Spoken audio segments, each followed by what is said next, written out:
5 present in the room and 2 on the phone. And the pass around,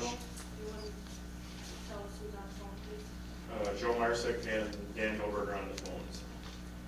Or one on the screen, Dan, Joe is on the screen and Dan is on the phone, so. All right. The roll call sheet went around, so we're good there. Public comment.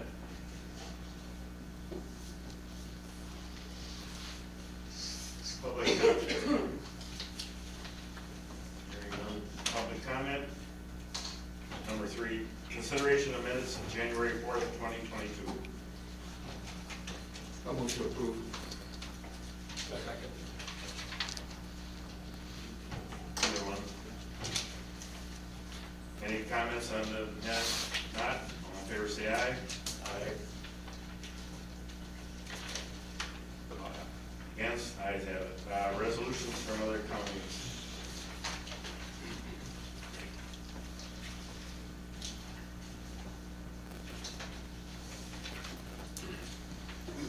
Comments on them? Hearing none. Out-of-state travel. Marie Witzel, 4-H Development Educator, National Extension Conference on volunteerism in Tulsa, Oklahoma, April 25th to 28th. Comments on that?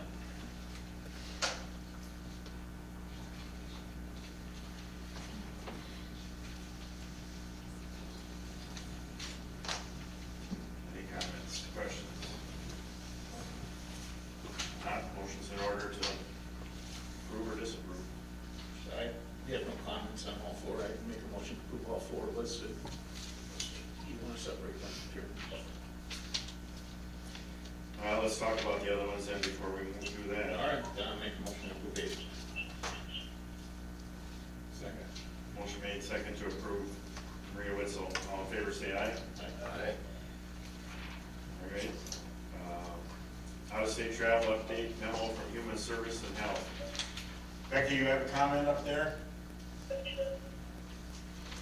I was simply just trying to update the committee and make sure that how I interpreted the previous authorization is correct, that it was for the duration of the placement. But if that is not correct, I'd be more than happy to come to the committee and request each individual travel request. So I'm looking for clarification. I believe we approved it as for the duration of the placement. So I was under the assumption. No question.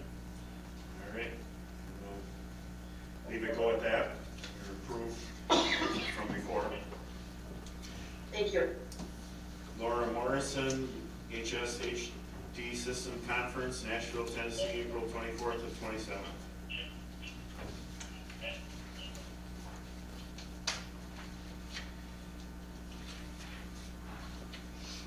These were a bunch of. Excuse me, I'm on the screen now, again.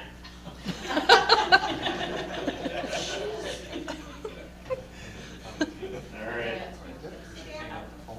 Yeah. Yeah. It'll give feedback. Stereo. All right. We're gonna hang up on you, Dan. All right, now I'm on.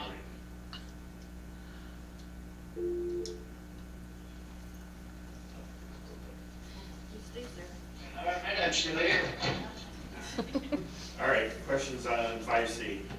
Any questions? Not a motion's in order to approve. So, second. Motion made second to approve, all in favor say aye. Aye. Against, ayes. Josh Koloff, Dell EMC Technologies World Attendance Conference, Las Vegas, Nevada, May 2nd through the 5th. Questions on this one?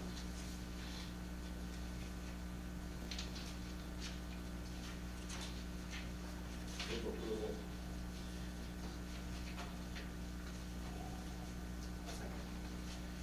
Motion made second to approve the out-of-state travel for Josh, all in favor say aye. Aye. Against? Ayes have it. County Clerk. Thank you, good morning. The packet included the schedule of what proposed items for February 22nd. Couple items on that spreadsheet. Resolution from JPP, I'm not sure where that's at. It did not come out of the JPP meeting. And then the issuance, the sale of $4,605,000, I have as Highway Committee, and that should actually be the Finance Committee. And Land Resources and Parks meets tonight. There's a couple items on their agenda to come, as well as broadband presentation. That is not for certain either.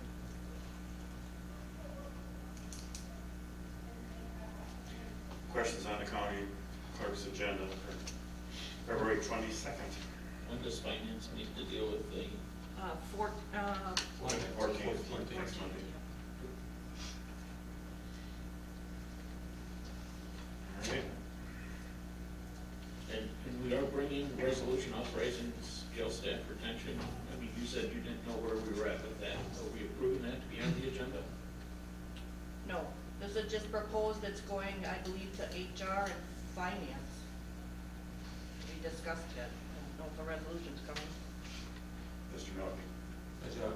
As a quick update, we're attempting to schedule a joint meeting of the Human Resource Committee and the Finance Committee for next Monday, the 14th, at which time there will be at least a draft resolution for feedback from the two committees at that meeting, with the intent to forward a resolution to the county board on February 22nd.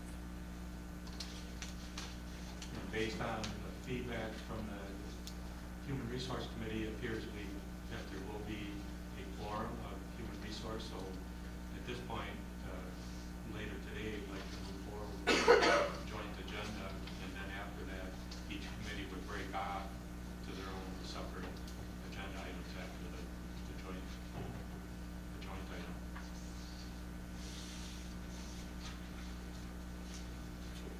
All right. County Administrator, preliminary 2021 budget review. Okay, in your packet was a copy of the Administrators 21 and also County Board 21. And also with the County Board, there was a draft request to carry over funds from budget for budget year 21 to 22. You see two items there. One is clean sweep and the other is strategic planning.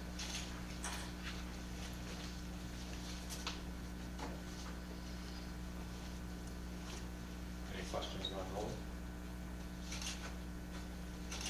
This is gonna be an ongoing thing for me, but these carryover requests weren't available in December for budget, for policy, or? What we're following is, the policy does state that the reference policy, Supervisor Gufenberger does state that departments shall submit final written requests for non-lapsing items to the Finance Department no later than February 20th. And that's what we're moving forward with various committees and various departments, and bringing the request for the jurisdictional committees review and comments, and then everything will be forwarded to Finance with a resolution to the county board in March. Wasn't there more language in that policy, though, that those items were supposed to be brought forward in the previous year? Not in, that the final was to be proposed, but they were supposed to go to the correct committees. Well, some of the items by that December 1st deadline we were not aware of, and also we're going to bring the entire policy to the Finance Committee next week to look at revising the policy, because that December 1st date is not really obtainable. Because it does say specifically, preliminary requests for both required and discretionary carry forward requests shall be turned into the Finance Department by December 1st. That's what the policy states. I That's understand. what was approved in March, so. I understand that, but as an example, we just had some of the building committee that on December 1st, we weren't aware of those, and there was action taken after December 1st that we wouldn't have been able to present that by December 1st. So that December 1st is a date that's very difficult to achieve with any amount of accuracy. That's what will be presented to the finance committee, and then it'll be up to the finance committee if they want to modify the policy or not. All right. That'll just be a standing objection to all of these things not following the policy, that's my. That's, Yep. that's fine. If I could just say one thing on this topic, I would have preferred to find out that this was a challenge prior to February. If it was a challenge in December, we probably should have known that in December. This is really late, and that's all. No criticism, just an observation that for timely purposes, it would be better to know that it's a challenge. Because we're not following the policy, and that wasn't really discussed. You know what I mean? Yes, I understand, and that's why we're bringing it to the committee. Because in theory, it sounds good, but in practice, it's challenging.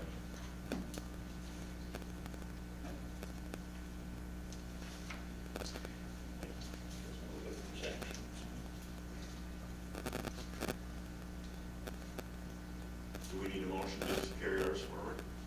That would be appropriate. Make a recommendation to the finance committee. So I'll move. I'll second. Motion made second to forward the carryovers to finance committee. All in favor, say aye. Aye. I'm going to abstain. All right. Countywide employee recoupment challenges. Yes, this is a standing agenda item.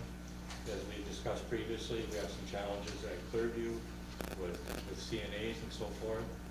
And also, last week, Friday, there was quite a bit of discussion regarding the sheriff's office and jail staff. And that was the reference to the agenda topic for the joint meeting on February 14th to address that.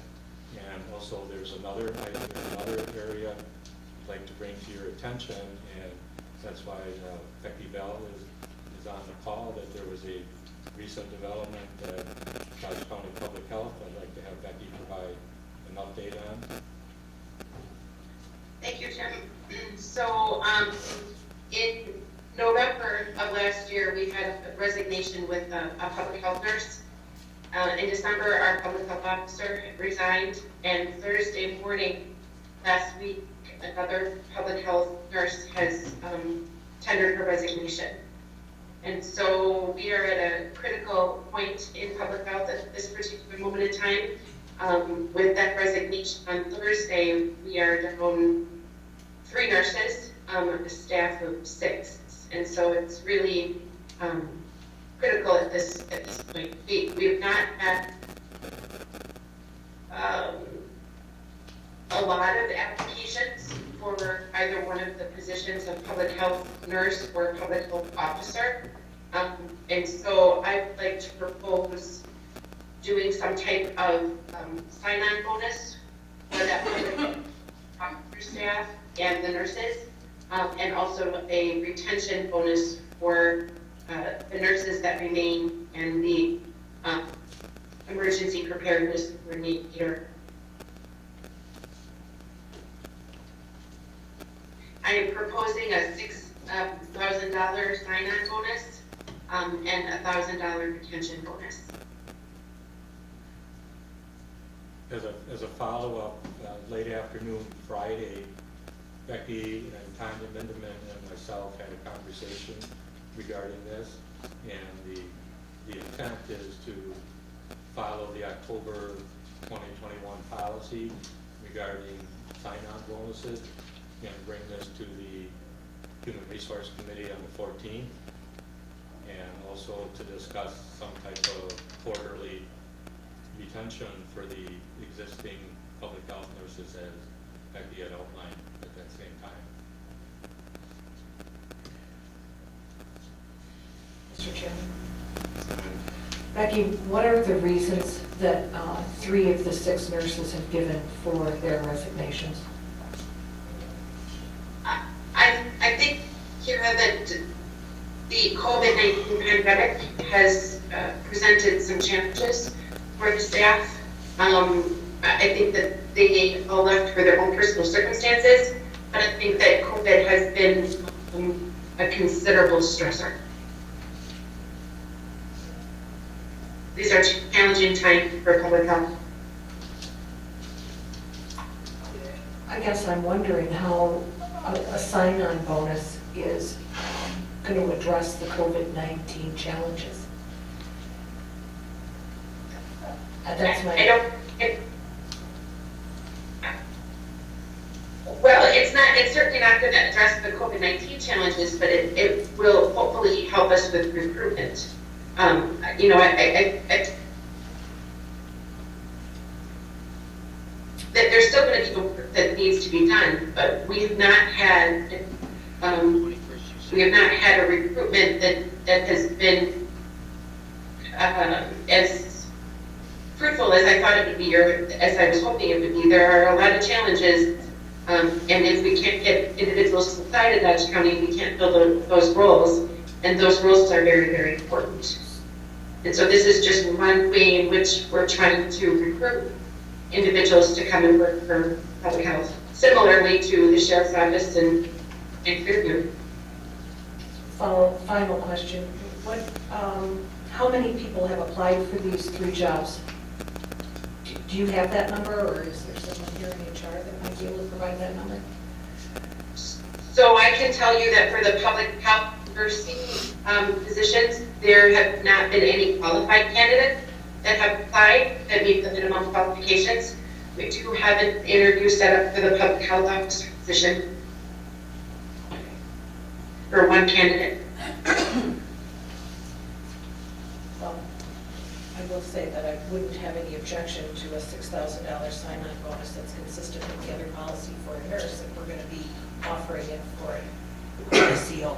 So you'll have my support. Just don't know that the bonus is the solution, but I'm certainly going to not stand in the way.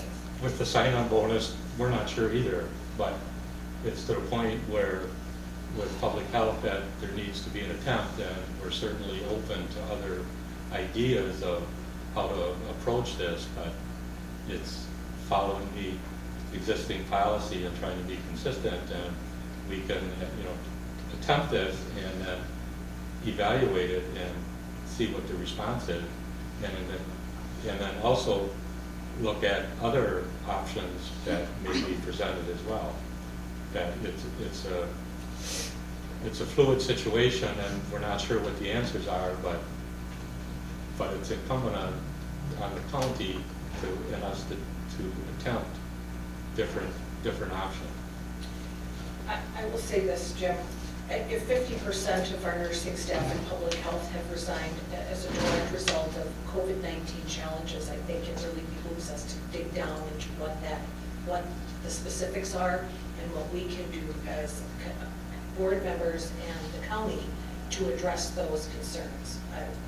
Absolutely, the $6,000 sign-on bonus is something, but there's something underlying here that needs to be addressed, whether that's through more support or a better education, but something's got to be done here for these last 50% of our nurses. I think a combination of public support and also support that there's no secret that public health officials throughout the state and throughout the country in the last 2 years have endured a tremendous amount of criticism and questioning, and that takes a toll after 2+ years. It really does. I definitely think that the sign-on bonus is the start. I think commitment from this county board to support the public health officer is critical. If I may, can I say one more thing? Right. The other thing that we are doing in public health is we are moving to a prioritized contact tracing, and so a lot of the cases that are coming into for COVID-19 through public health are not getting the public health response that they have in the past, and so I think there's some relief from the current staff that we are moving into that prioritized contact tracing model. And so I'm hoping that that will bring some relief to individuals working in public health as well. And I think it's also important to note that the 3 individuals did not seek employment in the public sector. I think that's telling as well. Definitely. Jim, is the number correct for 92 CNAs were short at Clearview? Well, I was going to touch on this next, that as a follow-up to last month's discussion, in the packet was a list of open positions for Dodge County, and it also indicates the degree requirements for the various positions. Vera had asked for that, and so Tanya put that together. And when you look at it, Clearview is still facing CNA challenges. There's a proposal by Executive Director Ed Summers to address some of that through some training. The staffing at Clearview has always fluctuated based on census. And right now, the census for the past months has been down compared to what the individual licensure is. Like the skilled side is licensed for 120 beds, and I believe recently the census was around 90. So as the census ebbs and flows, so does the staffing. And so the CNA number, there's a number of CNA positions that are like a 0.2, 0.4 full-time, so it's a fluctuation. On the phone, we have Wendy from Human Resources and also Tanya, if they want to comment on this as well, either Tanya or Wendy. I would say as far as our open positions, you know, we have those 90, but then like Jim said, you have to look at our census. And a lot of our positions are part-time, or they are 0.4, there may be a 0.2. So even though we would have those 90 openings, that's not necessarily, we don't necessarily need that many positions to take care of the amount of residents we have with our current census, if that makes sense. So what is the realistic number then? I mean, based on the census as of January 12th or whatever? I guess Erin could probably answer that more than I could. Erin's also on the call. As far as, you know, the needs for the households when it's compared to our census. Because they also, you know, there's also 23 part-time positions listed on this report as well. Right, I don't have a copy of the report, so I'm not sure what you're looking at, but. Go ahead, Erin. Morning. So as everybody's been saying, yes, our staffing is dependent on census. So if our census is lower, the need for as many CNAs is lower. Does that mean that, doesn't mean that we're not still looking or hiring and we need people, but the numbers there are given, that are given for like if we were a full facility with residents, that was the max number of steps that we would need is what you see there.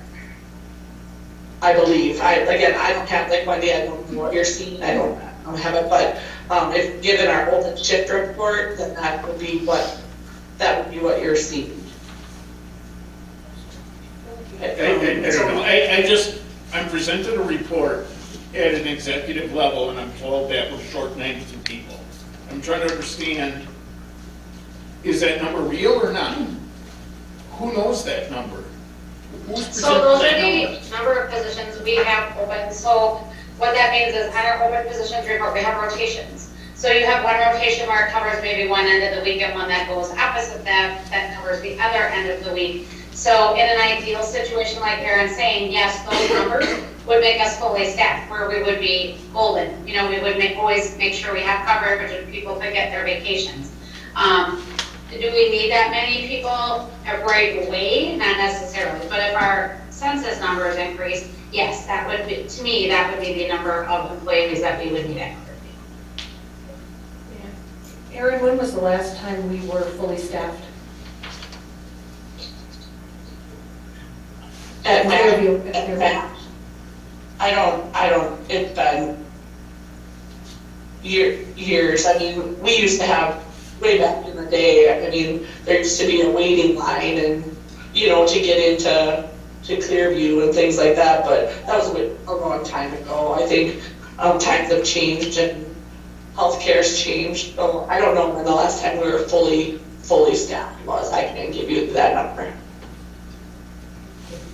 Can you round it down to maybe what, like, to 1990, 2000, 2010? Well, I've been here since, I've been working at Clearview, I've been working back at Clearview since 2013, and we have not been at full capacity. Was staffing better in 2013? Yes, but was it at full capacity? No. I mean, I can go back that far, because that's as far as I know. I accept that answer. That gave me, that was good.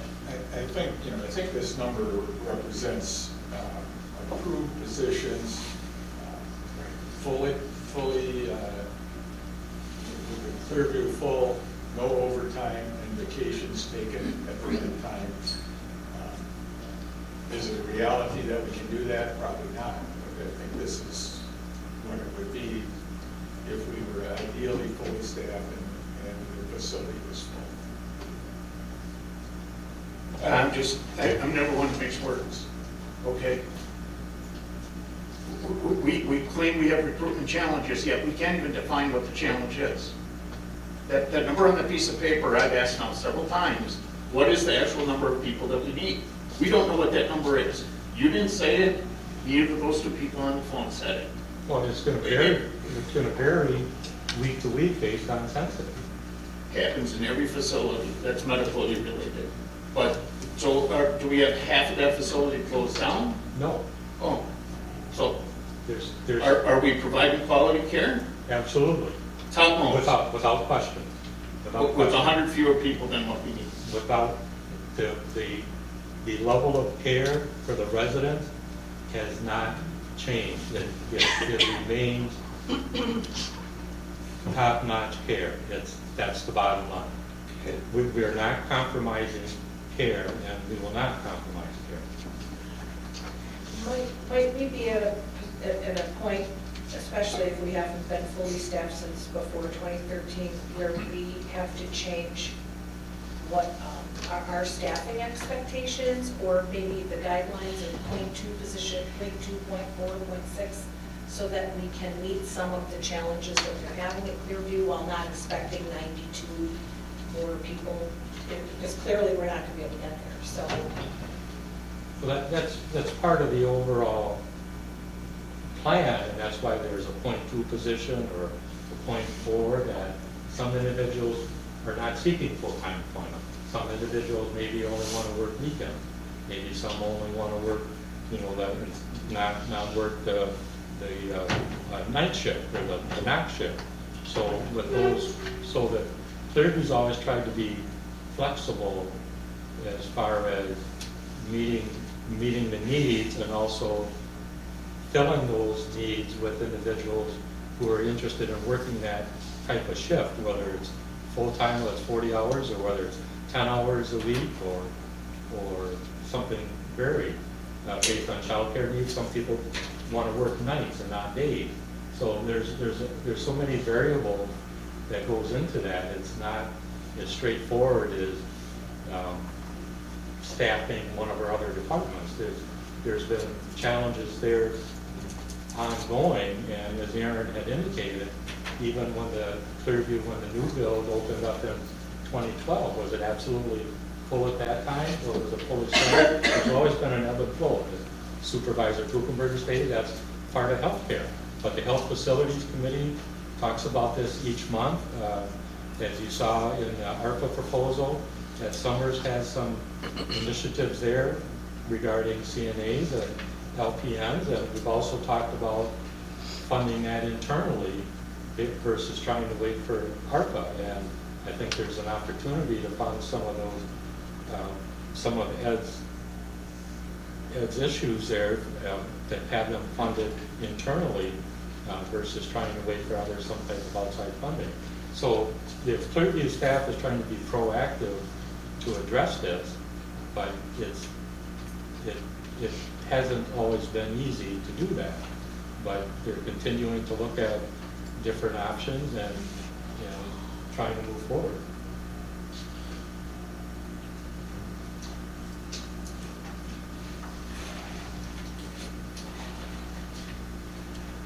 Other questions or comments? Yeah, Russ, if I could say something? Go ahead. What Jim is saying is that, I'm on the Health Authorities Committee, and many times I think they're at the point where they take a CNA that's applying, and whatever she can work, that's what they'll try to work in. It's not like they're looking for 93 full-time people, and Jim was exactly, if we get somebody that can only work especially a weekend night, they'll get hired over there, and that's what they'll be put into, because they'll adjust, and so it's not 93 individuals, probably, it's whatever we can get.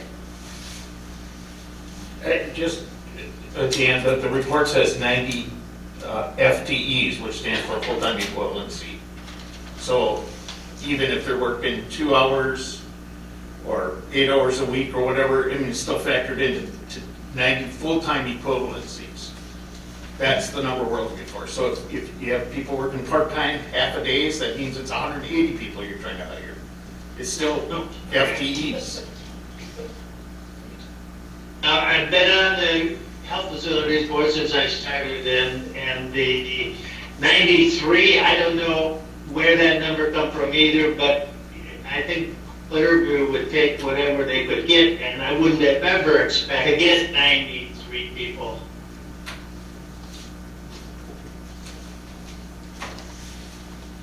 I can tell you that the last payroll, which was last week, there were 287 Clearview employees who were on that most recent payroll, which was February 4th. And Clearview at times has fluctuated over 300 employees, maybe 340, again based on census, but as of the most recent payroll, there's 287 employees at Clearview who were compensated, who had worked during that prior 2 weeks. So there is excellent care being provided, and we'll continue to work at different initiatives and different ideas on improvement.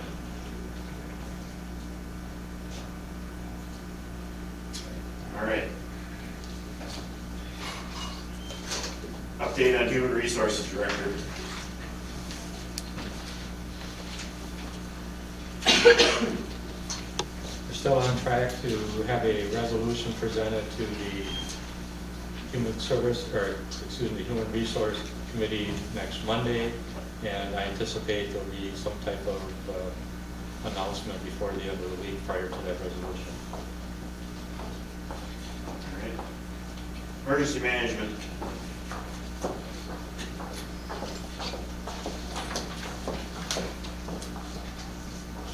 Good morning. I finally have a good update on our simulcast project, which is good news. They did get the switches in. Excuse me. And we met with them last week. They're setting up the equipment, getting the tower sites ready. Our anticipated go-live date is early March. I did send an email out last week to all of the law enforcement agencies in the county that would be using that simulcast encryption channel. And so the plan is, because the radios all need to be reprogrammed, that means they need to have the lineup, some of the options in the programming need to be turned on or off, and they need to have the encryption code shot into it. So I sent an email out. We will be working on Dodge County radios that need all of that, the 14th and the 15th, to get things ready and prepared, and then doing the actual programming and encryption key loading on the 22nd and 23rd. All those vehicles for the law enforcement and our vehicles or anybody in Dodge County that uses encryption will have to come here to the Sheriff's Department for that. And then the other agencies will have to come here if they choose to use Baycom. That's the vendor we're using. They can go to another vendor to get the programming done. But on the 24th and 25th, they have to, anyone wanting Baycom to do programming has to be here, and anybody that's planning to use the channel has to come here to get the encryption shut in. That's a very important piece of equipment that if it's out of our hands or something would happen, we would have issues with the encryption channels. So we're requiring them all to be here. And then they will do the changeover. They will do some cleanup and documentation. So by the beginning of March, I'm expecting an invoice and to have the project finished. Questions on that? Good. Sounded good to me too. Excuse me. My next item on the list is the hazmat truck. I'm sure you all got in your packet. We did receive a letter from Beaver saying that we need to have the truck removed by June 1st. We've had an agreement with Beaver Dam for, well, I started in 2006, and the truck existed over there at that time. They're growing, they have storage needs, and they can no longer accommodate the hazmat truck. So we need to find another location for that, which I'm working on, but I don't necessarily, I had talked to Brian in the past. The thing with our truck is it needs to be in a temperature controlled climate because we have meters and gauges and all those things in it. I have talked to Brian in the past. They don't have room in the very big storage shed over here or anything for our size piece of equipment during the winter months especially. So we are in search of or in need of a building for the hazmat truck, whether it's the current one or if we would buy a new one. The other thing with hazmat I wanted to touch on is in the last 2 months, we have lost, or not lost, but 5 members have resigned. So I am down to about a 10 to 12 member team. I am approved for up to 30 positions. We like to run at 20. I did send an email to all of the fire chiefs, EMS, law enforcement, getting the word out there, looking for hazmat members. These are, again, LTEs. They don't have to be fire department members, but they are required to go through an annual refresher, which is required by NFPA, and required to come to at least 2 of the 4 meetings and trainings we have here. Over the last how many years, we've seen, it's the same problems that we're seeing in the local fire and EMS volunteers, right? Yes, we pay them, but it's people's time and hours, right? So we've seen them not necessarily be able to make the meetings for the refresher. So, like I said, we're down to a number of team members, around 10 or 12.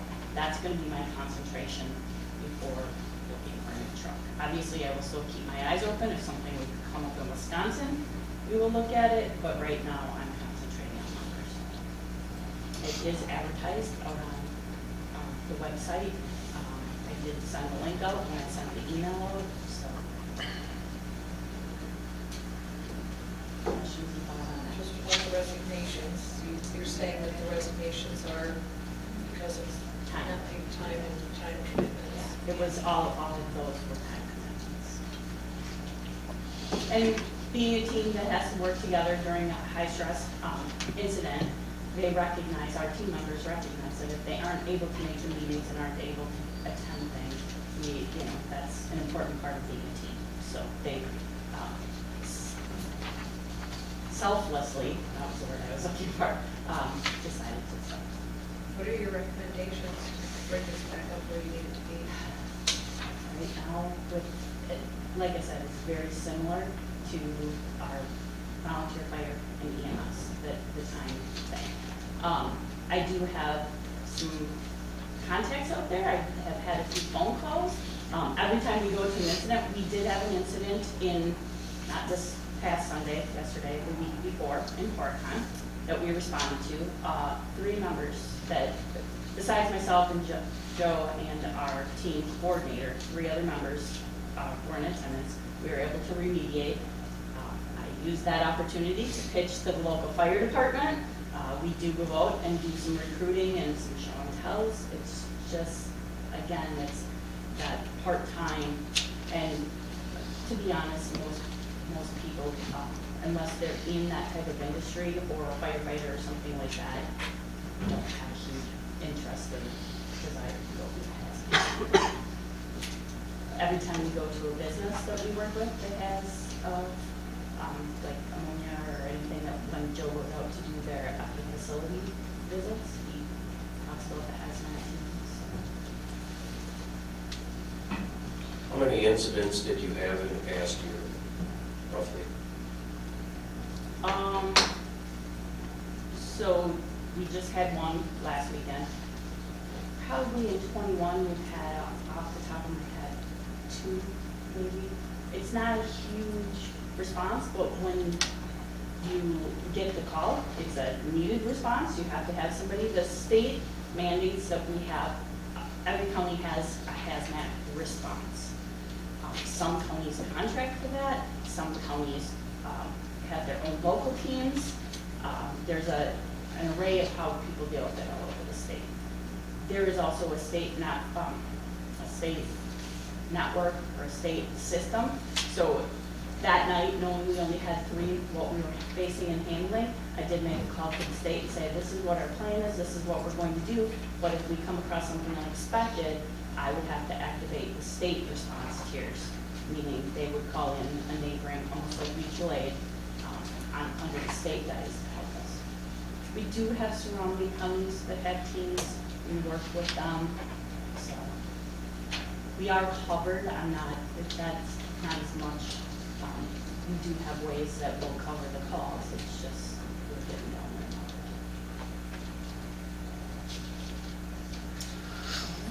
there. All right. The last thing is then, well, 2 things. I just wanted to tell you, we are also, part of our jobs and responsibilities is offering countywide training. So we are offering incident command training in our EOC nights during February and March if we get enough students. We do have a lot of new people coming into the fire service or turnover at the top level from chiefs and things, so we are offering that class. That has gone out in an email. It's for fire, EMS, law enforcement, or any citizen that's actually interested in that type of things.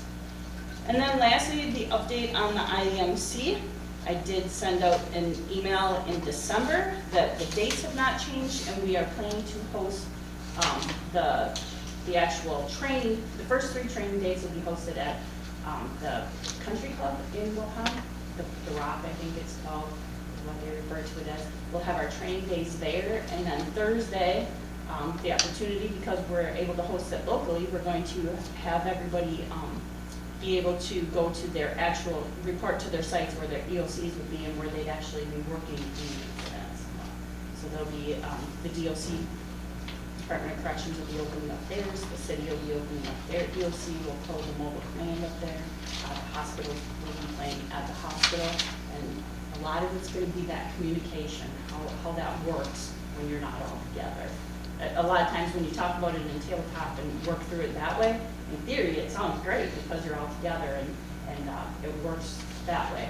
But when you actually go to your respective sites and practice it and actually do the things you're supposed to do, that's when it gets interesting. So that's our plan for that Thursday.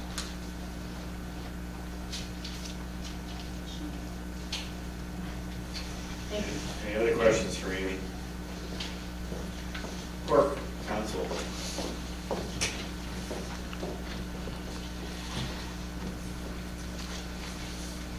Good morning. So first on the list is the contract, January contracts. Any questions on that? Sent that out to you on Friday. You don't review highway contracts, or? I have. I'm trying to think of the last time I've seen one that I reviewed off the top of my head. Well, the reason I ask is that it asks for the loaders, right? Yes. And I don't see it in your list that you reviewed it, yet I know it was signed in January. So that's why I was wondering. Yeah, it didn't Yeah, hit, I'm sorry, it didn't hit the January list, it'll be on the February Oh, list. okay. Yep. Thanks. So, I have reviewed the land acquisition type contract and such, so they do come over. Yep. Okay, questions on that list? In your packet, you did receive a copy of my carry forward request, and not to belabor the point, but I will tell you that when I constructed my 2022 budget, I did work with Dave Ellinger on how to identify what needed to be carried over for the two special accounts that I have. One is a special counsel, the other is a codification. And as you can see in the description, in the document that was put in your package, I worked again with Dave Ellinger to create that explanation.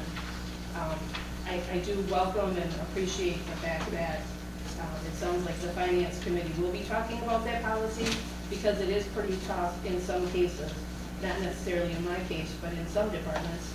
By December 1st, we don't have all the bills in, departments don't usually. So if there could be some adjustment to that December 1st date, I would appreciate that. And maybe there needs to be just a standalone policy on carry forward, just so that it's clear to everyone, to the departments, how we are to be doing carry forwards, and then that policy could be disseminated to everyone. And then finally, on the agenda, I sent to you on Friday a proposed ordinance regarding Chapter 1. It isn't critical that you act on this today. It's been something that I've been talking with the county clerk and the county board chair on for a while. And I finally did get some time to put together a draft. What this proposed ordinance does is essentially incorporate your supervisory district into the county code. It is more of a housekeeping type of ordinance. You'll know in the statute, the legislative body of the state, the districts are incorporated in the state statutes. In most counties, the supervisory districts are incorporated, the descriptions are incorporated into the county code. This is obvious, but I'll just say it. The county board is the legislative body of the county, and it's important, I think, to put it in the county code. That is a permanent, the county code is county law, that's a permanent spot for the supervisory districts to land. And right now, it really was just by way of the resolution that was done back in November. So again, you don't need to act on it today. If you want to, you can do that. It really is housekeeping. I took the descriptions from the November 9th final district plan. That's all that is. And then you'll see there is one section of the proposed ordinance amendment that talks about, it's D on page 4. So if there's an annexation and incorporation, a detachment or consolidation, sometimes wards are created in the locality in which one of those 4 actions occur. And the county clerk gets notice of that, and I'll defer to the clerk on how that happens, but the county clerk gets notice of that, and we may need to, the county board may need to incorporate, if there is a new ward, say in a village, incorporate that into the district plan. So that is a statutory function, and I just added D so that the process is spelled out in which that would, if that needs to occur, that's how that would occur. So again, it's really housekeeping. There's no urgency on this, but I would like you to consider it, and I would recommend that you put it in your ordinance. I'm okay doing it, to make a motion to put it in place. Yeah, I don't have a problem with that either, I'll second it. Motion made second to add this ordinance amendment to section chapter 1. All in favor, say aye. Aye. It'll be brought forward. I did bring a blue jacket version if you want it. Sounds good. You could send it to the February meeting.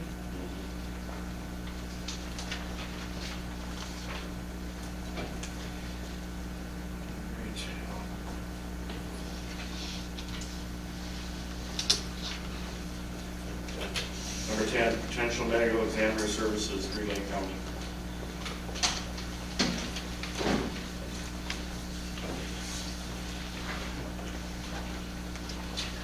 Morning.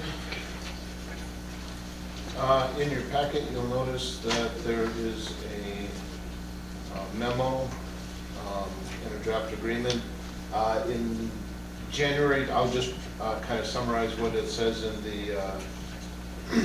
the memo.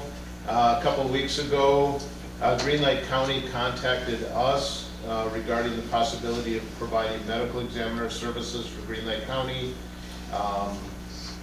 Green Lake County is obviously much smaller than us, and they're considering abolishing the office of the coroner and establishing a medical examiner office in its place. And they have asked, they've had preliminary discussions with us regarding contracting out those services.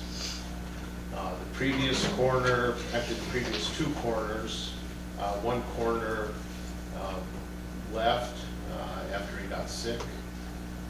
They replaced him. Another one was appointed, and he died suddenly. And so then the governor has not appointed anyone. They've actually extended the deadline, but before papers are drawn or pulled, they do want to switch over to a medical examiner system. So they reached out to us. As I said, this has only come to us a couple of weeks ago. I'm still in the process of gathering some information about it. This kind of brought forward to your attention.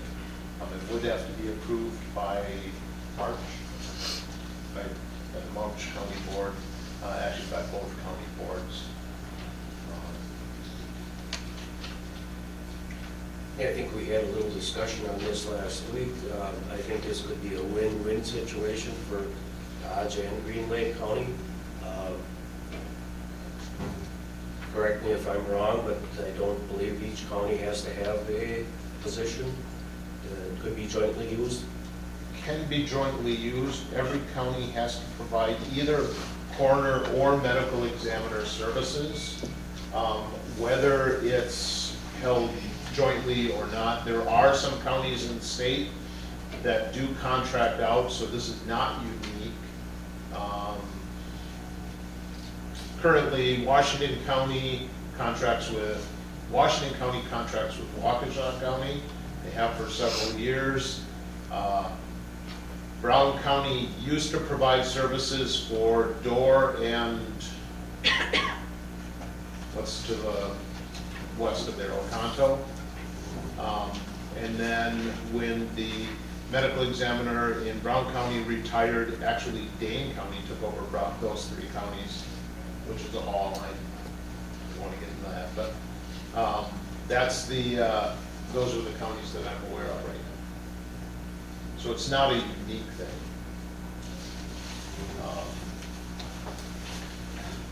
There are some questions to be answered right now, and like I say, I've been looking at it for about 2 weeks. If you have any questions, please let me know so that I can kind of look into them. Did they reach out to other counties too? They did reach out to other counties, that's my understanding, and some other counties have said no. Marquette County has a coroner's office.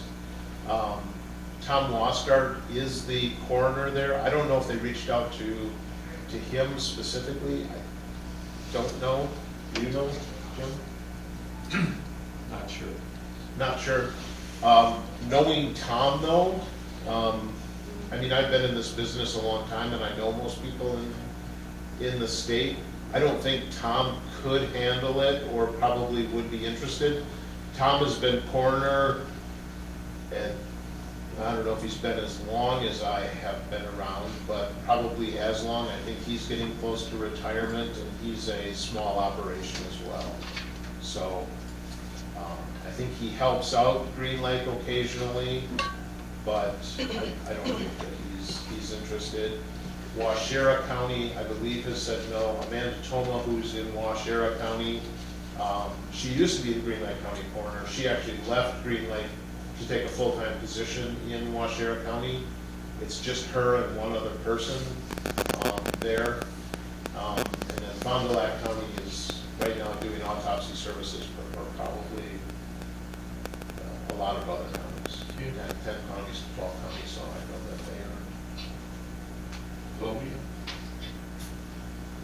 are. Columbia County, I don't know if they've specifically reached out to Columbia County.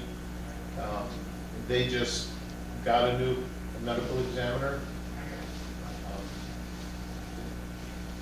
Good question. Have you, I don't know, would you expand the hours? I mean, because you have 3.4 FTE for your budget. Would you expand one person then to full-time as part-time, or? I don't think so. So you can absorb the workload? Well, I have part-time deputies, I have a pool, and then I have 3 full-time people. I am gonna fill my pool, that's my intention, regardless of Green Lake County, I wanna fill my pool. And if we do go to this, I would like to at least advertise in Green Lake County for Green Lake County residents.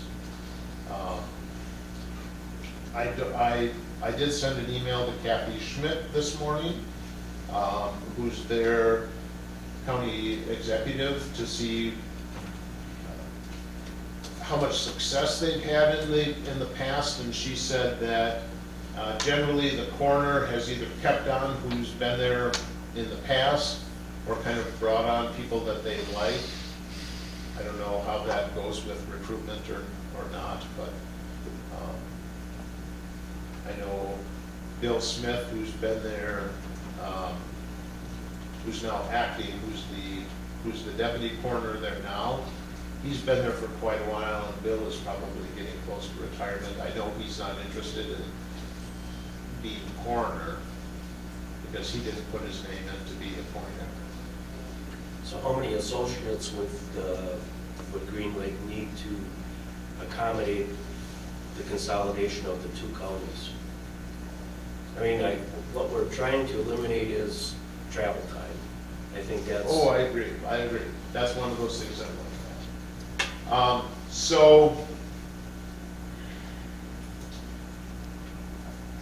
a couple part-time.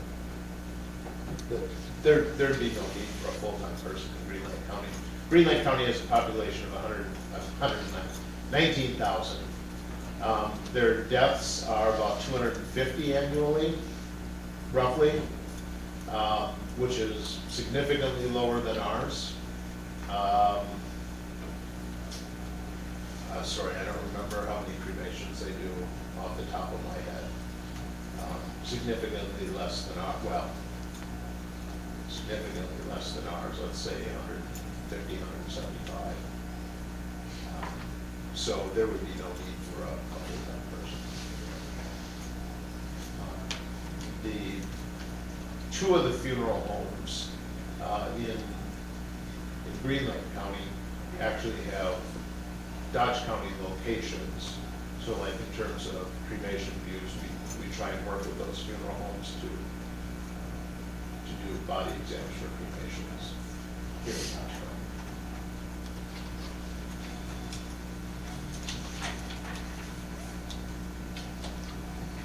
You're right, personnel and response are going to be the 2 things that I've been trying to work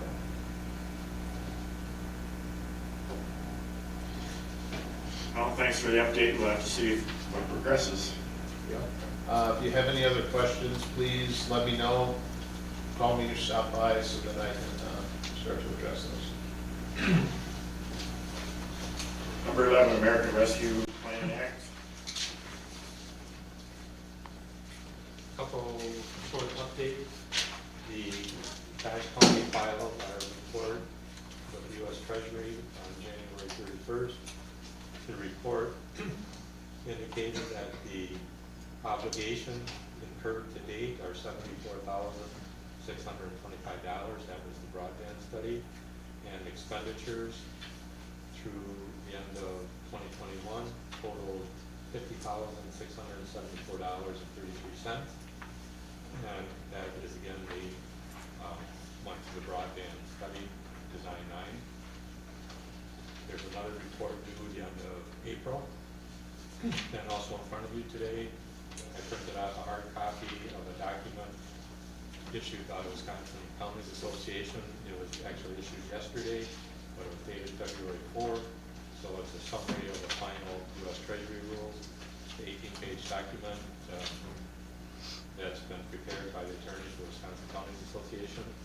This document was uploaded to the website this morning shortly after 7 a.m. So it's available to the public. I provided a electronic version this morning to ARPA Committee Chairman Andrew Johnson, and then the intent is to provide it to all members of the ARPA subcommittee, so they have the latest from the Wisconsin Counties Association regarding the final rule. And as I mentioned, it is on the county's website for viewing also. All right, any questions? Thanks for the update. County Board of Rules 2022-24 session.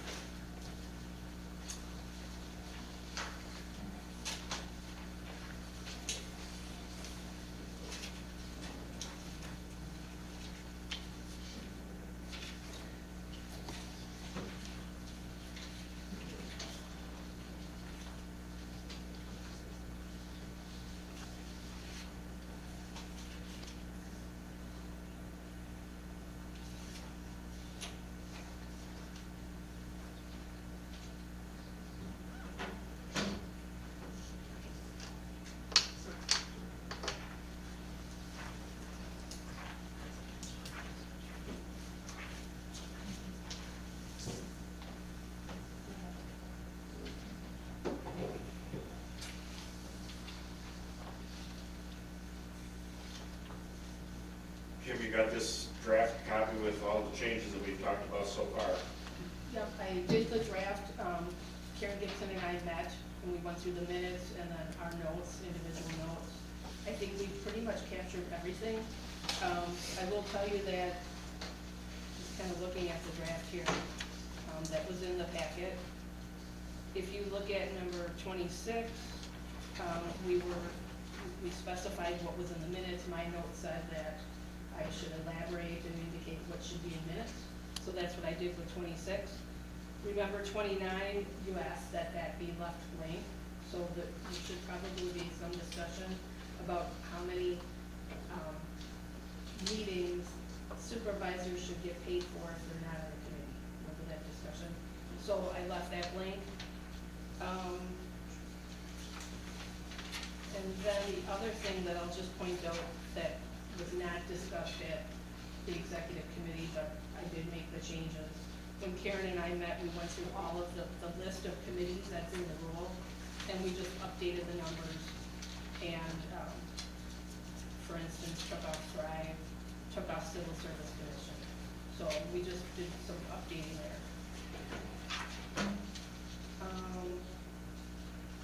And then I just mentioned that I included, because you want a public comment period at the county board meeting.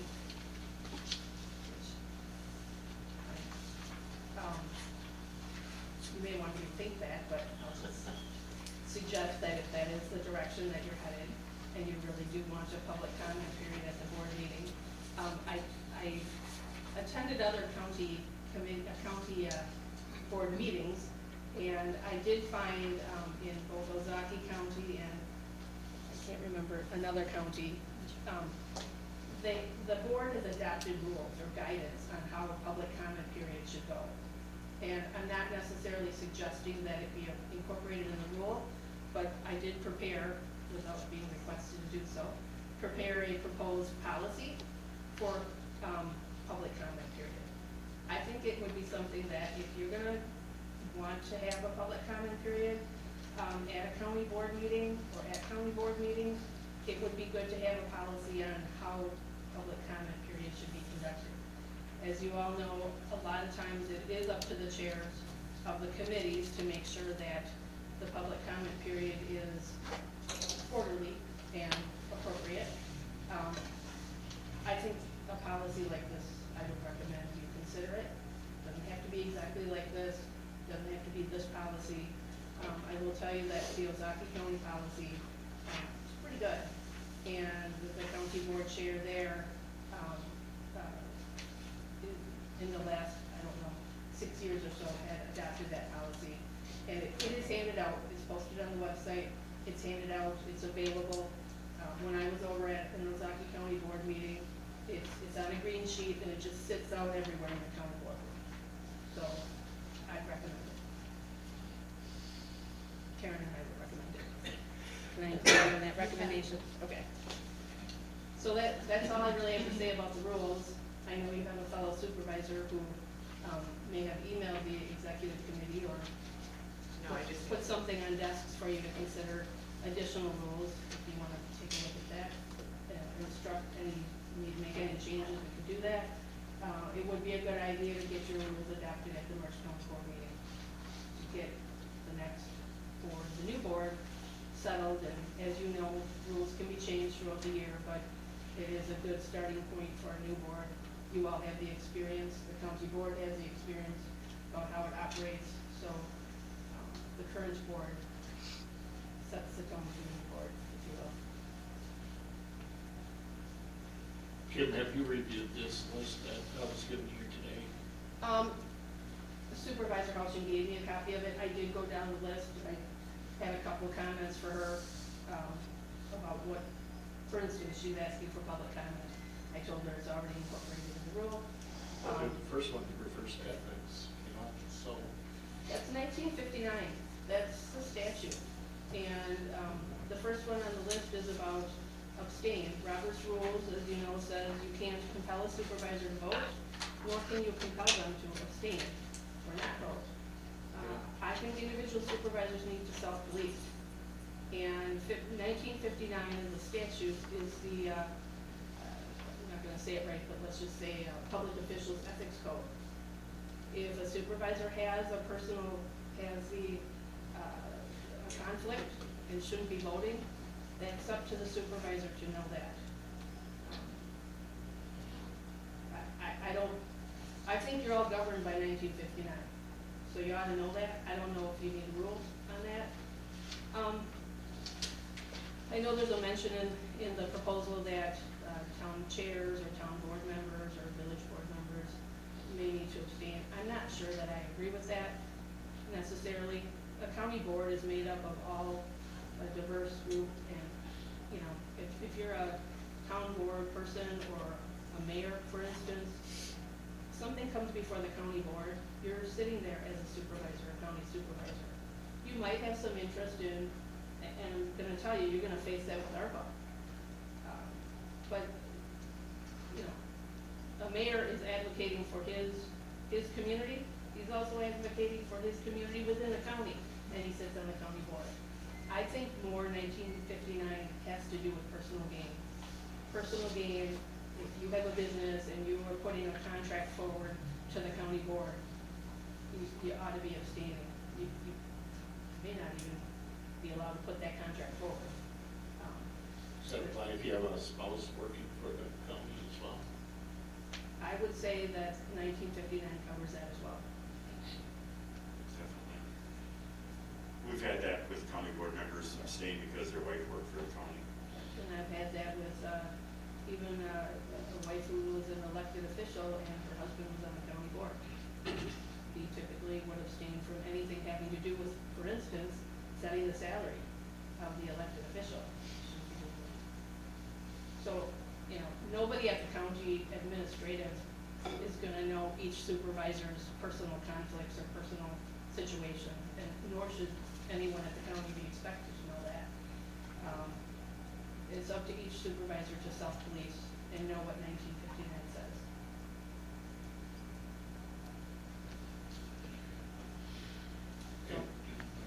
So, your rule 4, we talked about public comment, and it says public comments limited to agenda items. And abroad, I mean, I could wrap everything into a budget discussion, if the budget is there, right? So that's up to the chairman, then, I suppose, to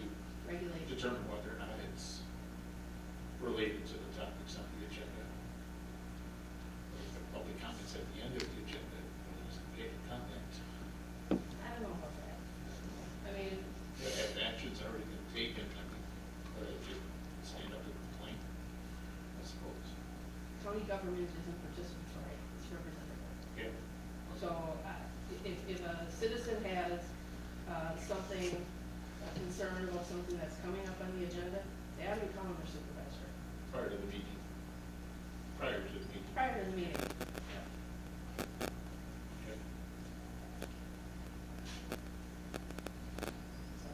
Good. What about this management council will be attended by rotating members of the county board? I mean, my gut feeling on management council is between the county administrator and his employees. I don't know why a county board member should be on that, but that's personally my opinion. And sometimes supervisors come depending on what's on, what topic. I mean, not often, but sometimes there's an invitation for a supervisor to come.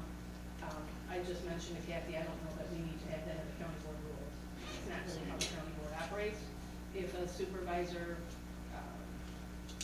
maybe an example, I think Supervisor Marsick came to a meeting at one point when we were talking about something related to human resources. So I don't know that you need a rule for that per se. We don't get agendas for those meetings, not that I'm aware of.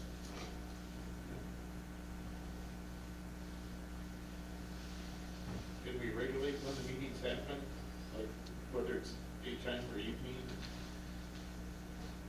By rule? I think, you mean committee meetings or county board? Committee meetings, we already put a rule in place for our meetings, so. You can.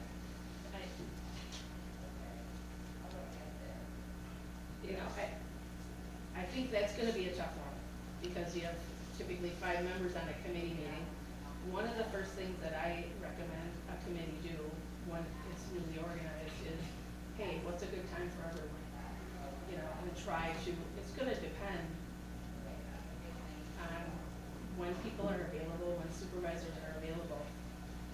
You could regulate it, but I think you'd probably often be in violation of your own rule. So I'm not sure you want to do that.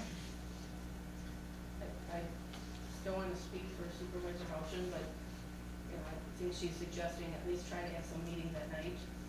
And that might be good for some committees. You know, some committees might be comprised of members that work during during the day, normal business hours, and night meetings would be good. Human Services is an example. We meet at 6 o'clock typically. Some committees, you might say, hey, we want to meet first thing in the morning, we want a meeting at 7. So it's really going to depend on the composition of the committee, I think. One thing you don't want to do, might I suggest, is create a rule and then you're going to have operations where you're going to just immediately violate the rule.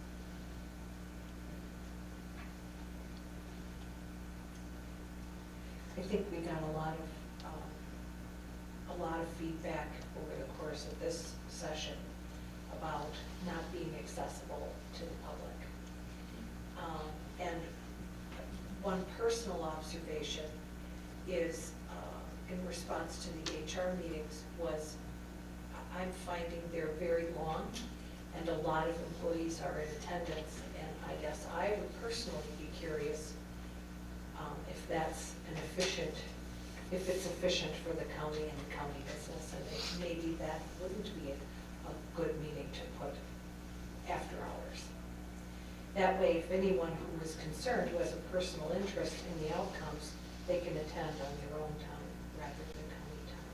So I'm not entirely against this, but I can see the complication and what we'd be setting up for any potential person on those committees. I can see that as a difficulty, but I think that we might have to be responsive to both the public and to county business need. And I think that that's kind of been missed recently. I don't know, you attend a lot of meetings also, so you can see it, 40 people sitting in the audience and and many people on the phone. I think maybe that one might be a good idea to rethink how we're using county time for committee meetings. So that's a good question on your end. Do you want to go through the rest of these? Because I have a couple that I'd like to talk to our committee about as well.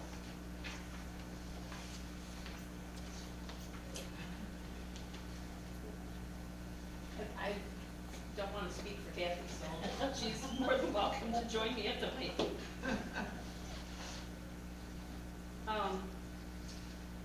No voting action will be taken on items. The fourth bullet point, I think what is being requested is having committees informed and having packets prepared and sent out in advance of a committee meeting. Again, I don't want the board or the committees to constrain themselves.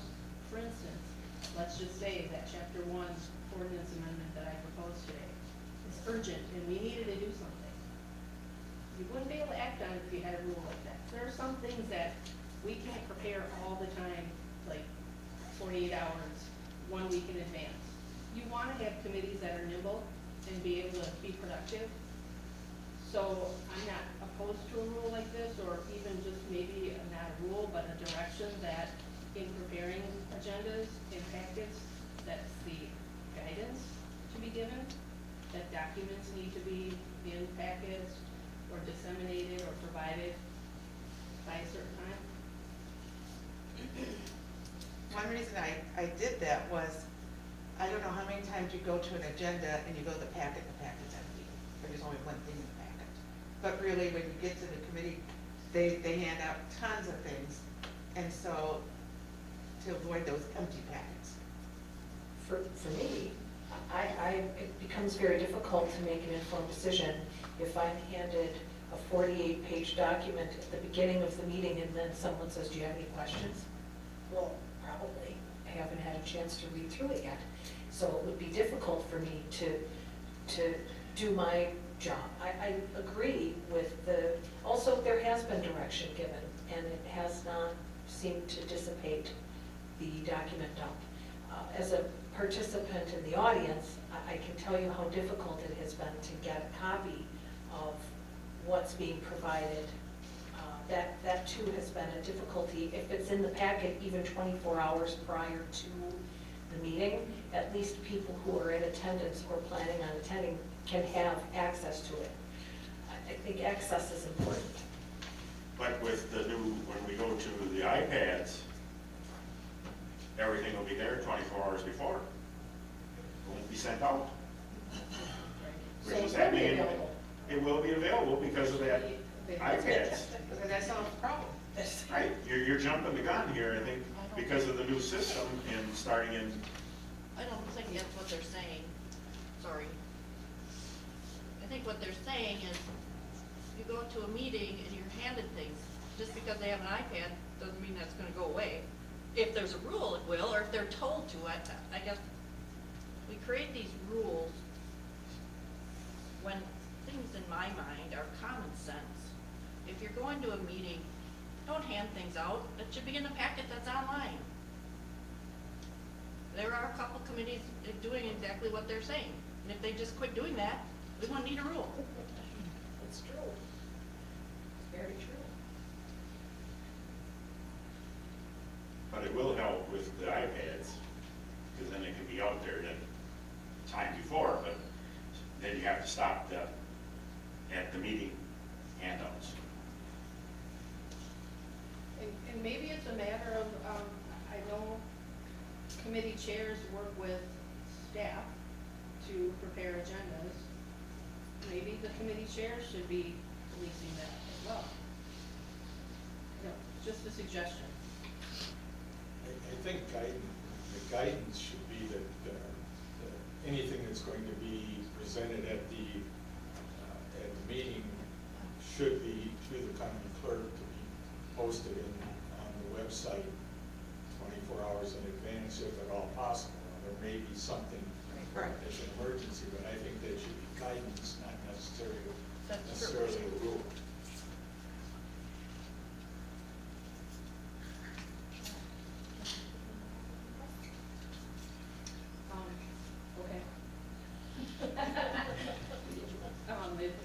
Maybe the guidance comes in the form of a motion from the executive committee.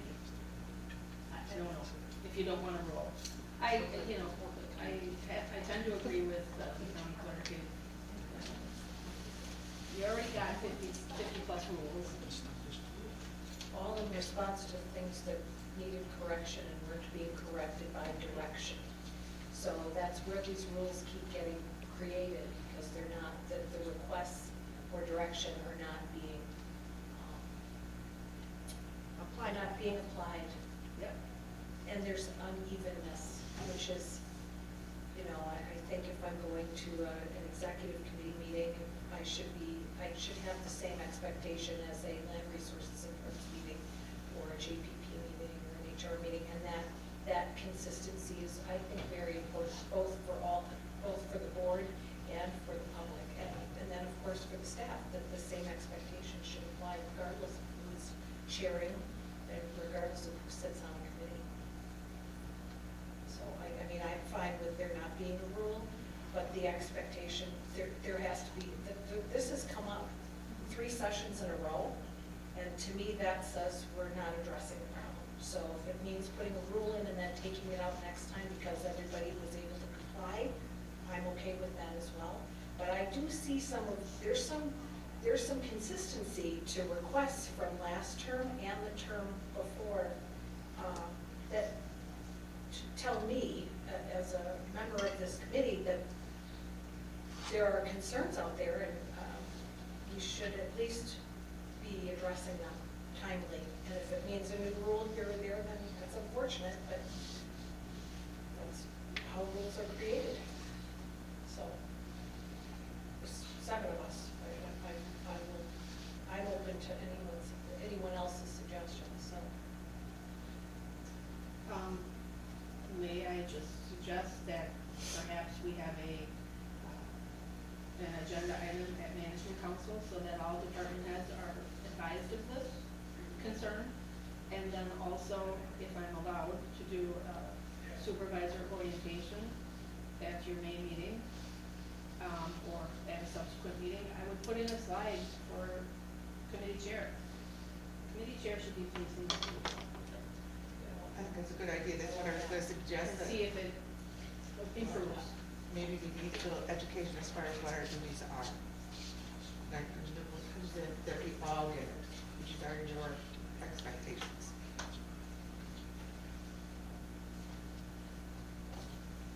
Something to that might be that, you know, it could be the rule that all materials for the agenda items for the meeting shall be with the county clerk posted 24 hours in advance. And if there's other information brought, it's up to the chair of the committee to whether or not to allow that to be brought to the committee if it's late, because there will be times where there is new information.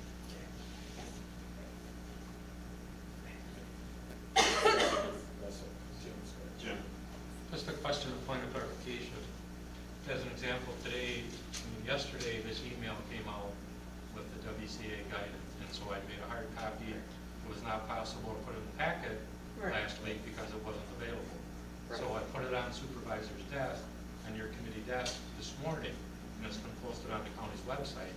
So should I not provide hard copies? No, but there's today? no action being taken. This rule was directly about action being taken. So there's no action to be taken. If it goes on there and it's provided on the website, I don't see a problem. It's like, we're gonna vote on something, we'll just find out what the resolution, what the facts are behind Yeah, it. what the facts are behind it. Otherwise, you can always postpone a vote. If there's brand new material, new to everybody, then why would we need to vote today?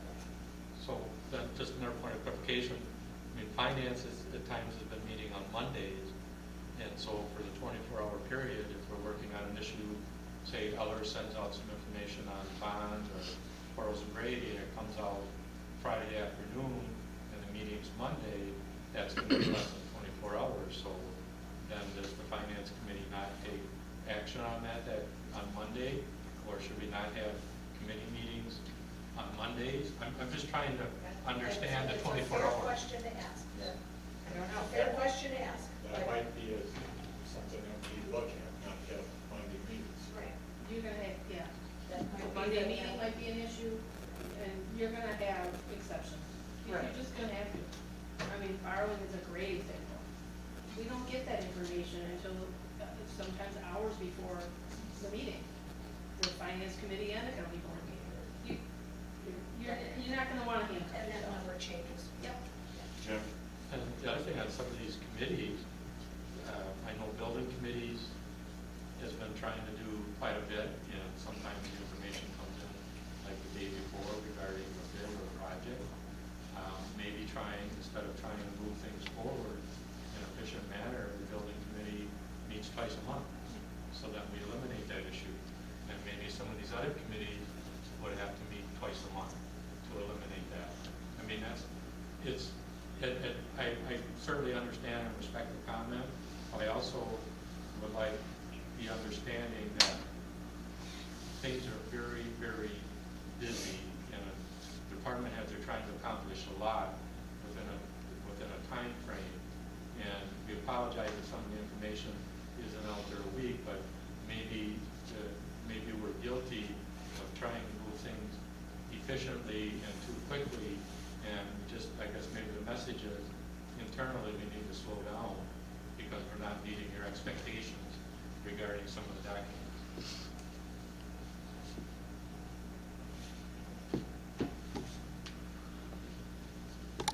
So for now, can we just go with, talk at management council and then put a slide in for chairs, county board chairs? County committee chairs? I think with that, Kim, if I could interject, maybe we'll tell department heads, if it's not available by end of day Thursday, it goes to the next meeting. And if that pushes it back a month, it pushes it back a month. Because then, if it comes out Friday afternoon, there won't be the 24 hours. So, I mean, we can make this work. I'm confident of that. It's just gonna slow down the government operations, and that's. That's not the intent, that wasn't her intent, that's not any part of this discussion. This is literally about having relevant information available for the committees to make a decision about action. And if that information is available to a staff member or the administrator or department head, it should be available to the committee making the decision to support or not support, any action. I don't think that is in any way implied by Supervisor Township that we delay action or become less efficient. That's not at all what's being suggested. And I am actually looking forward to seeing how the iPads work out and having documents that I can read with even 24 hours notice. And frankly, if you gave it to me on Friday afternoon, I still wouldn't be meeting until Monday. Whether you're at work or not, I read my emails every day, so. Yeah, Right, so I'm not sure coming in on Friday. Even on Friday, most people could look at it, especially if they But know when it's you're talking Friday, you're not getting that 24-hour notice or anything. Well, you're talking about business notice. For me, You're talking, 72 you gotta hours go by clarify this between Friday information and Monday. and business. So, That's true. Well, let's just go with what the plan is See how it works. Everyone realizes that, there's gonna be exceptions.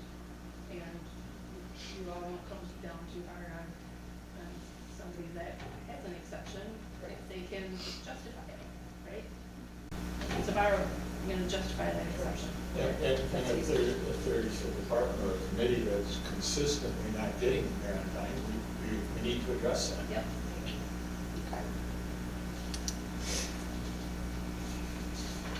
You want to talk about the next one? Sometimes when the Board of Health does a policy, and they do this, the committee can go back and make exceptions. We voted on a budget, and then the incentive bonuses, they change them sometimes, or they change things that the whole board is voted on.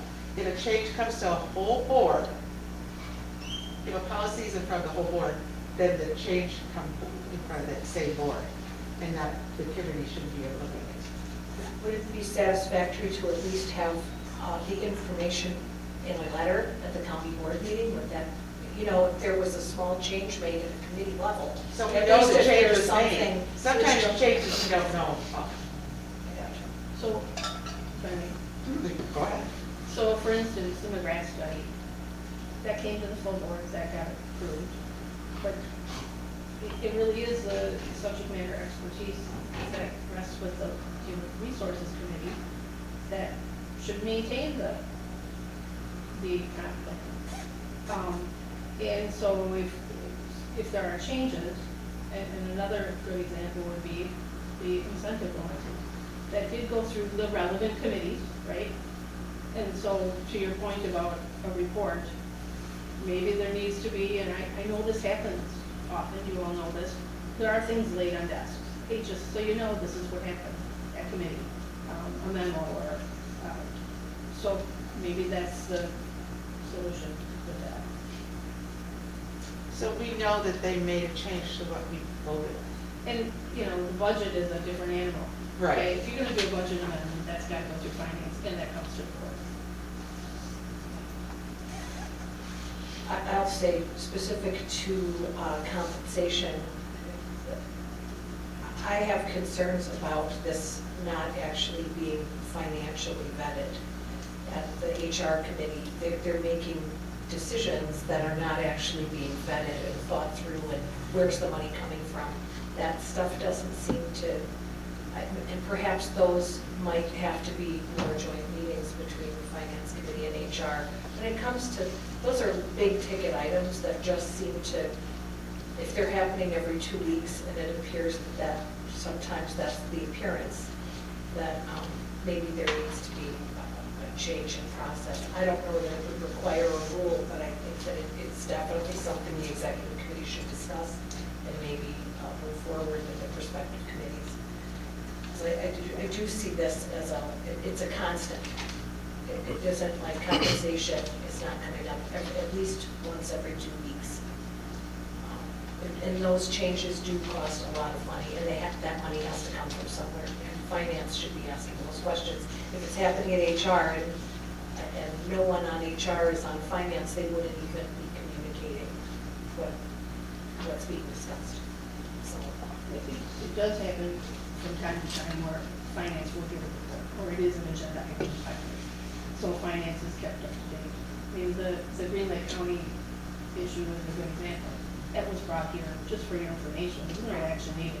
Taken the JPP, it was brought to you just so you are aware of what's going on. I can't remember if it's on finance, but it will have some financial impact. So at some point, the intent is to keep you informed. At the same time, when you say that, the highway department does things for other, for towns, like they do snow plowing, but we never told that. So it's the same thing as Green Lake, but we don't know. So those should be told to us all. Well, I will tell you that I've seen other counties, the way their board operates is, there's a time reserved on each county board agenda, committee chairperson report. And the committee chairperson reports on the activities that's gone on in the last month. It's a 2-minute statement. Some committee chairs have asked that staff actually prepare a written report and lay it on desk. Some committee chairs just, ad lib and take a couple of minutes and just inform the board of what's been going on. Maybe that's something you want to consider. I have to think about how that looks on an agenda, because I believe that agendas need to be specific, so, it's an idea for you to consider. Jim and I have had that discussion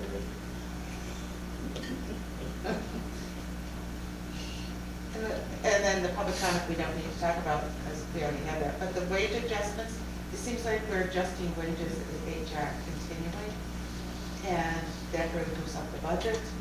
Like, where does the money come from? And we sort of need to have a set time when wages can be adjusted. And that's that, in my opinion. That's just my opinion.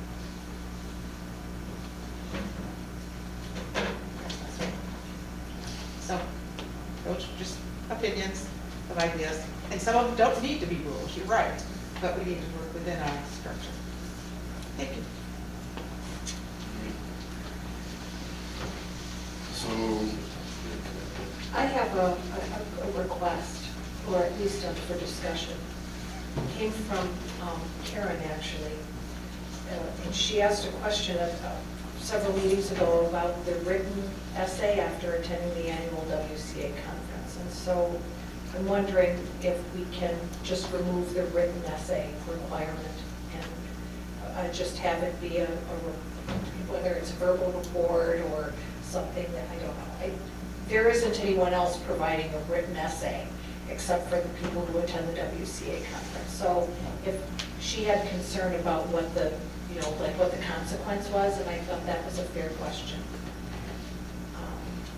And then I also had I would like feedback on whether or not the Finance Committee should be comprised of members from 5 different committees.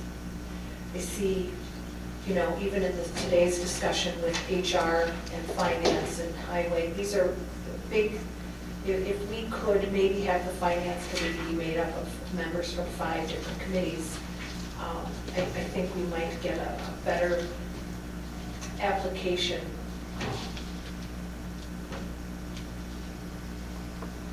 A better understanding of the finances behind it or what's coming from behind it. Does anybody have any thought on that? Talking about the composition of the committee? Yes. Right? Yeah. Do we need a rule for that, or do you just want to encourage the chairman to revise the composition? So that's why I asked for feedback. That's it. That's my answer. And I don't know that we need a rule for it, but I do think it would be a good idea to broaden the way that committee is comprised.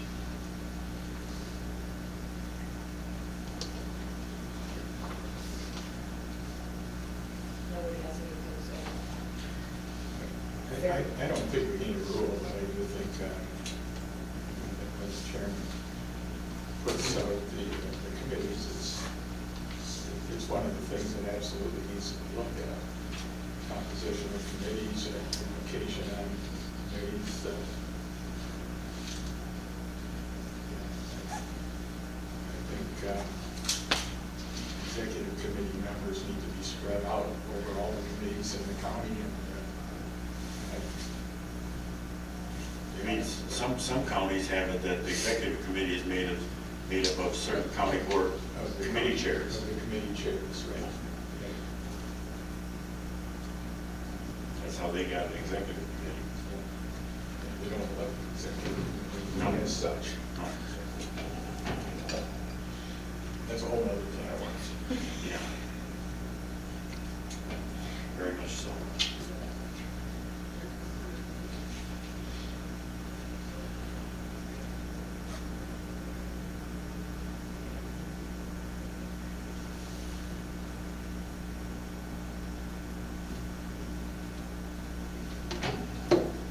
Mr. Chairman, if your finance committee's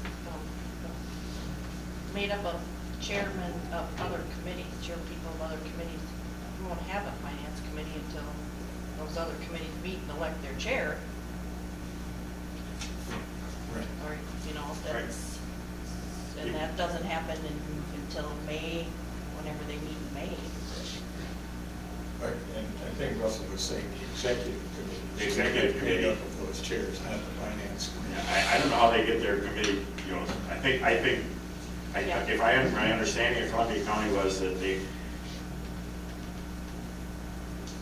when they get to their county board beginning meeting, the chairman already has the committees picked.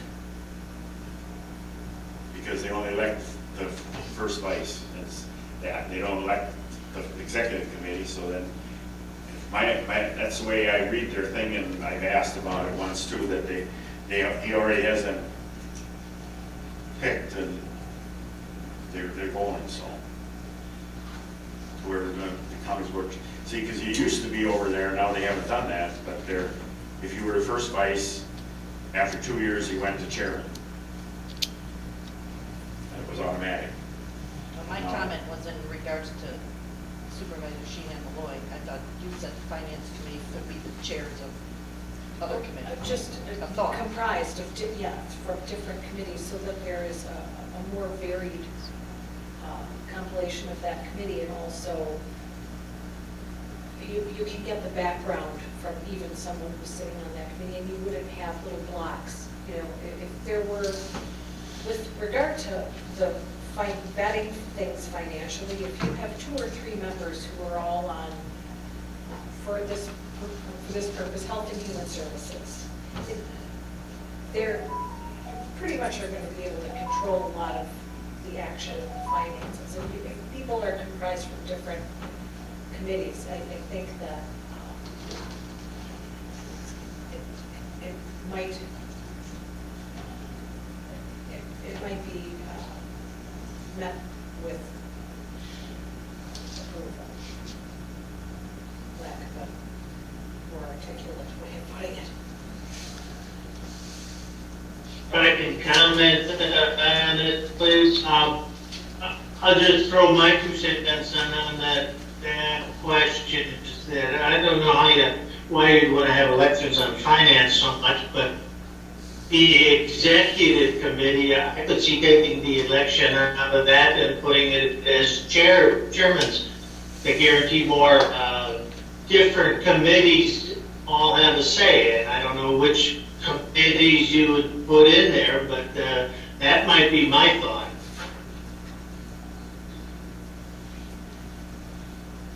I don't think we want to reinvent the wheel at this point, but I think it is, once the executive committee is elected, I think it's up to the chairman to distribute the membership of the other committees equitably off of the executive committee, so there is adequate feedback to the executive committee from the most committees possible.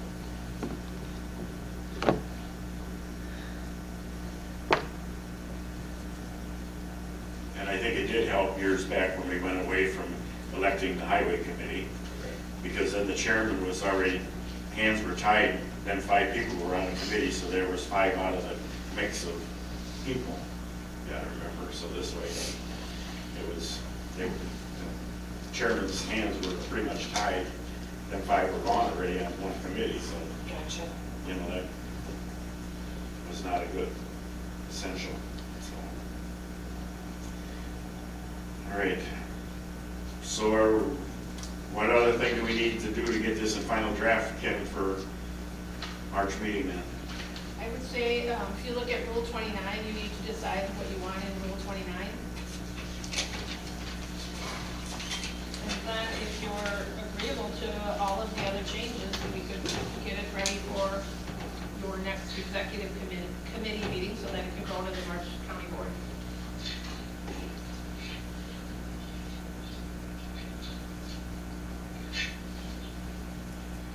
I know we crossed off the 12, and we've only had one person that's taken 12 meetings already this year. So another one was 8, so then the other was a 2. So it hasn't been used that heavily. Whatever you want. So with the thought, either lower the number, or eliminate the number, because if you eliminate it, then It's not. I don't know, I know it's not double used, but I do think it's good to have the ability to encourage members to go to other. Well, I'll use the budget process as a big example. If you don't allow for board members to be paid to learn about all the other departments, we did it differently this year, and we may do it differently again.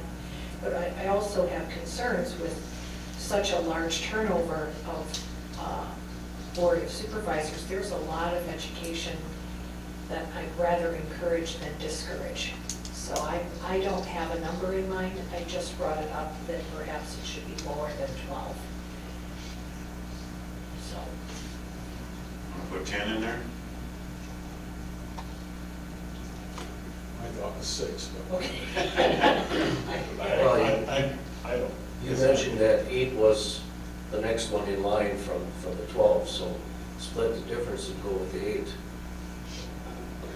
Fine with me. Got that, Kim, 8? Got it. All right. Bring that back in the final draft next month. Strategic planning, Kim. February 16th is the next one. Yeah, February 16th, the agenda is getting prepared. I wasn't at the last meeting, but I understand that it was really productive, at least that's what Brett says. And he did send out something to supervisors by way of homework, I think. I hope you got something.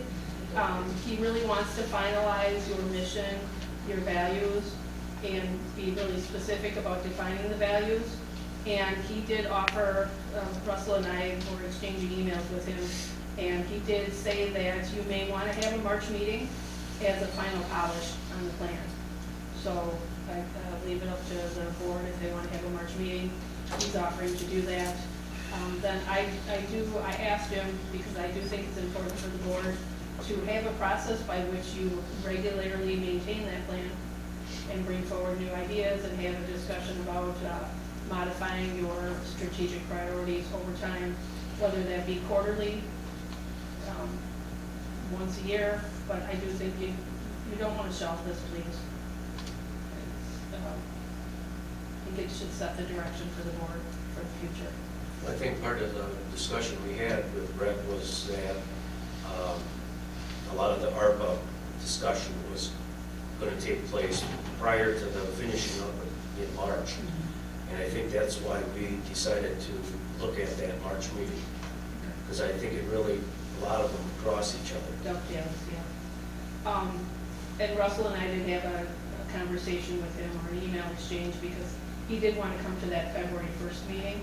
And, you know, he's welcome to come to an open public meeting, but he kind of decided probably not, because really the purpose of that meeting was to just go through the summary of all the proposals. I had told him that all of the proposals are posted on the county website. He can take a look at them, so that's kind of the status at this point. I do hope you take him up on his offer to have a March meeting. All right. Broadband study update.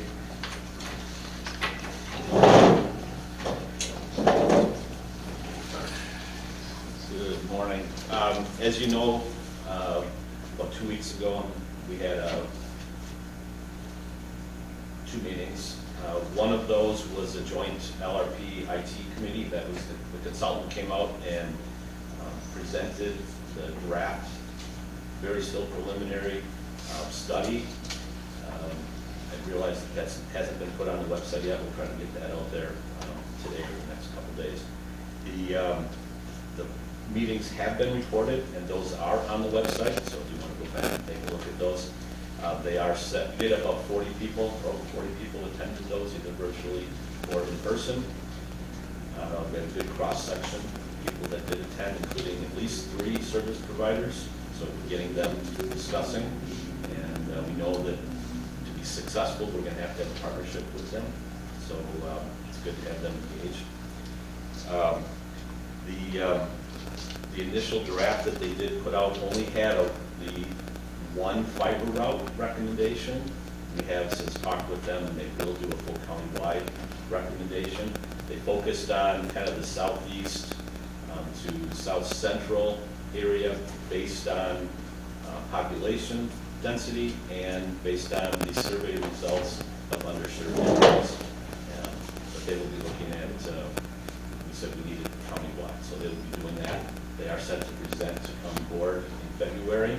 Again, this is still a draft. This is an opportunity for feedback, questions, and the final study plan is expected probably by sometime in March to be finalized.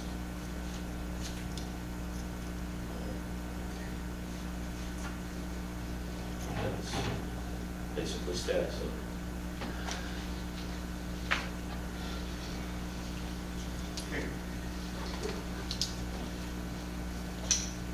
Library discussion to establish salary and compensation for Dodge County Board Chair for a period of time commencing on April 19, 2022 and ending April 16, 2024. You have the old resolution that was passed in March of 2020.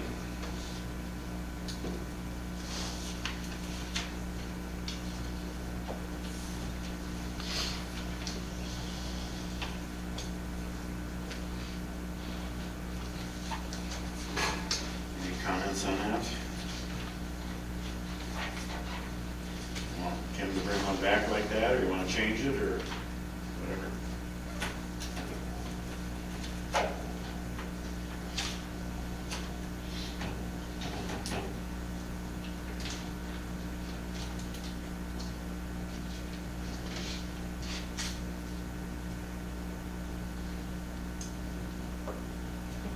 I don't see a reason to change.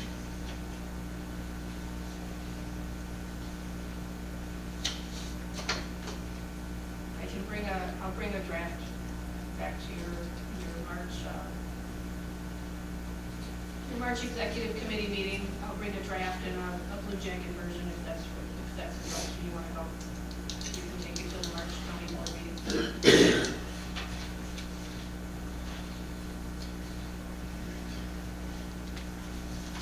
Number 16, committee member reports on Wisconsin County Association meetings.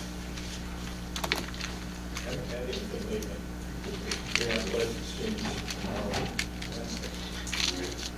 All right, establish March 2022 executive committee meeting date and time. County board meeting is on March 15th, correct, Aaron? Yes. So finance is probably going to meet on the 7th, so, and we can't meet, everybody can't meet one day. Here we go. Anyone have a problem moving that to March 1st? Exactly. Because probably Thursday is highway and Friday is JPP. Tuesday. We can do Wednesday the 2nd too, I guess.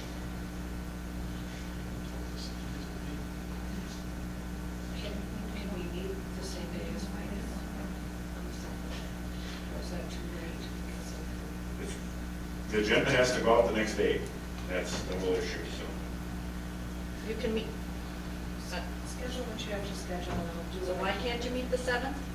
Well, I'm just, if finance is gonna have to meet after us, then that's, so it's up to you, if you wanna put them all together, or, Do what you need to do it all. well, I don't know, what do you think, Dave?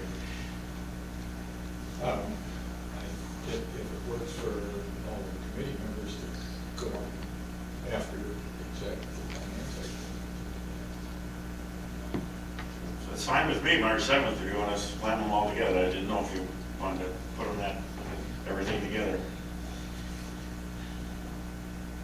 Okay, then we'll stay on March 7th, and finance will start whenever we get done. Keeping the starting time at 8. executive at 8. At exec at 8, and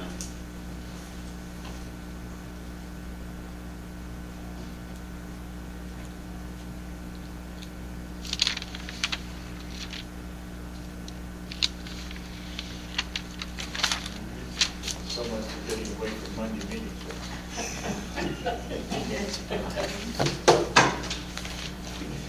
all right, with that, we're going into closed session, so